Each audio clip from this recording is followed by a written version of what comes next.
very concerned. This was dangerous, it was unsafe and unprofessional from the Chinese forces. And our major concern, of course, is always for the safety of our Australian Defence Force personnel. And in this case, one person suffered an injury as a result of the actions of China.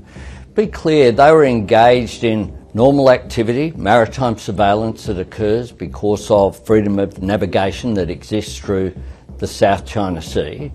And this is a sort of incident that I've spoken about when I addressed the Shangri-La dialogue in June of why we need communication guardrails and we need to avoid a reckless event such as this.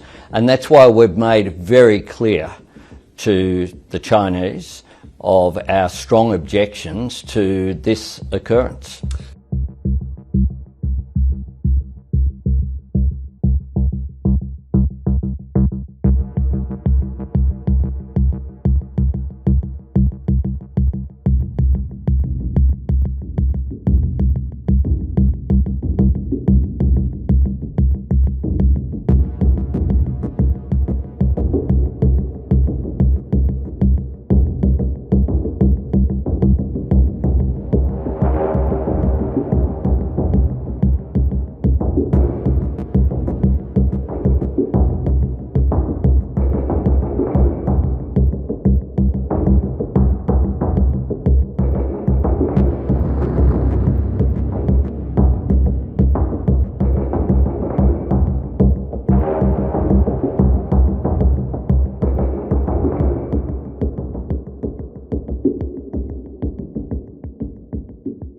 Well, what I said when I was in China is that we will cooperate where we can, but disagree where we must. And this is one of those times where we disagree with the action of China.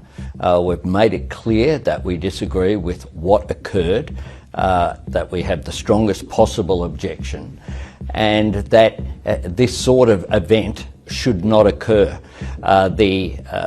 The frigate involved clearly had out a sign that there were divers below.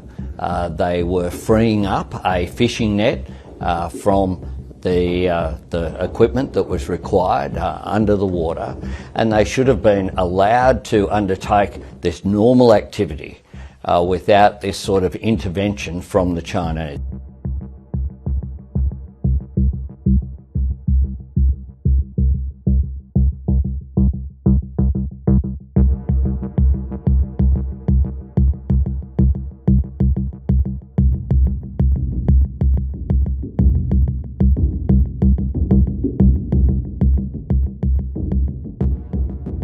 Well, we've raised it very clearly through all of the normal channels.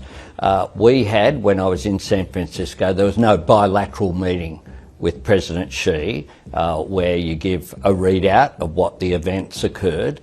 I don't talk about private meetings on the sidelines, discussions I have with any world leader. That's how you keep communications open. But I can assure you that we raised these issues in the appropriate way and very clearly, unequivocally, and China is in there's no misunderstanding as to Australia's view on this.